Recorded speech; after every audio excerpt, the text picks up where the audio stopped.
अहिलेको समयमा युरोपको लागि अनलाइनमा धेरै नै जब भ्याकेन्सीहरू आइरहेका छन्। तर जुनसुकै जबमा एप्लाई गर्नको लागि युरोपासको लोगो भएको सिभी चाहिने रहेछ। तर मलाई यस्तो सिभी कसरी बनाउने कुनै आइडिया नै थिएन अनि यसको बारेमा धेरै रिसर्चहरू गर्न थालेँ। त्यसपछि मलाई थाहा भयो कि यस्तो सिभी युरोपासको वेबसाइटबाट नै बन्दो रहेछ। बिस्तारै बिस्तारै यसको बारेमा अझ बुझ्दै गएँ अनि कसरी राम्रो सिभी बनाउन सकिन्छ, कस्तो सिभी बनाउँदा सिलेक्ट हुने चान्स बढी हुन्छ, सबै कुराहरू रिसर्च गरेँ अनि सिभी बनाउँदै गएँ। पछि त अनलाइन अनि अफलाइन सिभीको लागि अर्डर पनि आउन लाग्यो।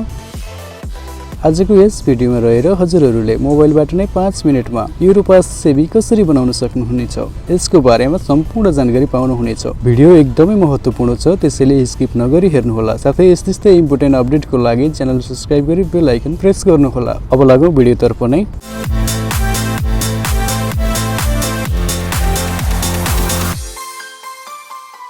सर्वप्रथम हजुरहरू आफ्नो मोबाइल या ल्यापटपको ब्राउजरमा जानुपर्ने हुन्छ अनि ब्राउजरमा गइसके पछाडि हजुरहरूले युरोपास सिभी लेखेर सर्च गर्नुपर्ने हुन्छ अनि सर्च गरिसके पछाडि यहाँ थुप्रै किसिमका वेबसाइटहरू आउने गर्दछन्। हजुरहरूले चाहिँ यो वेबसाइटमा क्लिक गर्नुपर्ने हुन्छ अनि क्लिक गरिसके पछाडि यस्तो किसिमको इन्टरफेस खुल्ने गर्दछ। हजुरहरूले फर्स्ट अफ अल यसमा रजिस्टर गर्नुपर्ने हुन्छ। रजिस्टर गर्नको लागि हजुरहरूले आफ्नो full name, last name, email ID अनि त्यही इमेल आइडी फेरि रिपिट हानिदिनु होला। त्यस पछाडि ल्याङ्ग्वेज सिलेक्ट गरेर क्रिएट एकाउन्ट गर्नुहोला अनि त्यसपछि हाम्रो एकाउन्ट क्रिएट भइसकेको छ अनि यहाँ देख्न सक्नुहुन्छ क्रिएट अ न्यू सिभी, यहाँ लास्ट अप्सनमा जानुपर्ने हुन्छ अनि गइसके पछाडि फर्स्ट अफ अल यहाँ पर्सनल इन्फर्मेसनहरू मागेको हुन्छ। हजुरहरूले आफ्नो फुल नेम, लास्ट नेम राख्नुपर्ने हुन्छ अनि त्यसपछि हजुरहरूले अबाउट मीमा गएर हजुरले आफ्नो इन्फर्मेसनहरू राख्न सक्नुहुन्छ अनि त्यसपछि हजुरहरूले आफ्नो पासपोर्ट साइजको फोटो राख्नुपर्ने हुन्छ अनि यहाँ तल देख्न सक्नुहुन्छ नेसनालिटी नेपाली अनि कन्ट्र्याक्ट इमेल आइडी पनि राख्नु होला अनि फोन नम्बर राख्नु होला अनि सबै इन्फर्मेसनहरू राखिसके पछाडि हजुरहरूले सेभ गर्नु होला अनि सेभ गरिसके पछाडि वर्क एक्सपिरियन्सको बारेमा बताउनु पर्ने हुन्छ।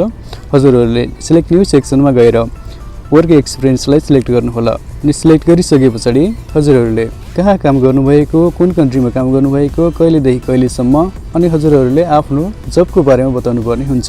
जस्तै कि हजुरहरूले के काम गर्नुभयो त्यो सबै रेस्पोन्सिबिलिटीमा गएर लेख्नु होला अनि त्यसपछि हजुरहरूले अर्को सेक्सन एड गर्नुपर्ने हुन्छ जसमा रहेको छ education and training. Education and ट्रेनिङलाई सिलेक्ट गर्नुहोला अनि त्यसपछि हजुरहरूले आफूले पढेको स्कुल, हाई स्कुलको बारेमा सम्पूर्ण विवरणहरू दिनुपर्ने हुन्छ। हजुरहरूले फर्स्ट अफ अल कुन स्कुलमा पढ्नुभएको हो, आफ्नो स्कुलको नाम अनि त्यस पछाडि कहिलेदेखि कहिलेसम्म त्यो स्कुलमा पढ्नुभयो त्यो डेट अनि त्यस पछाडि त्यो स्कुलको एड्रेस एड गर्नुहोला। यसै गरी हजुरहरूले अब अर्को सेक्सन ल्याङ्ग्वेजलाई सिलेक्ट गर्नुपर्ने हुन्छ। हजुरहरूले कुन ल्याङ्ग्वेज जान्नुभएको छ त्यसको बारेमा देखाउनु पर्ने हुन्छ।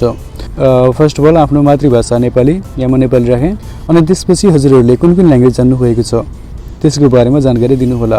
जस्तो इङ्ग्लिस, अरबिक, हिन्दी। हजुरहरूलाई यी ल्याङ्ग्वेजहरू कतिको आउँछ, पर्फेक्ट हुनुहुन्छ या मिडियम हुनुहुन्छ यसको बारेमा पनि खुलाइदिनु होला। यति गरिसके पछाडि सेभ गर्नुहोला। त्यसपछि हजुरहरूले अझै अर्को सेक्सन सिलेक्ट गर्नुपर्ने हुन्छ। सिलेक्ट न्यू सेक्सनमा गएर डिजिटल स्किललाई सिलेक्ट गर्नुहोला। त्यसपछि हजुरमा कुन चाहिँ डिजिटल स्किल रहेको छ त्यो खुलाइदिनु होला। त्यसै गरी अब हजुरहरूले आफ्नो एडिसनल इन्फर्मेसनहरू पनि राख्नुपर्ने हुन्छ। त्यसको लागि सिलेक्ट न्यू सेक्सनमा गएर अदरमा क्लिक गर्नुहोला। अदरमा क्लिक गरिसके पछाडि एडिसनल इन्फर्मेसन भनेर टाइप गर्नुहोला।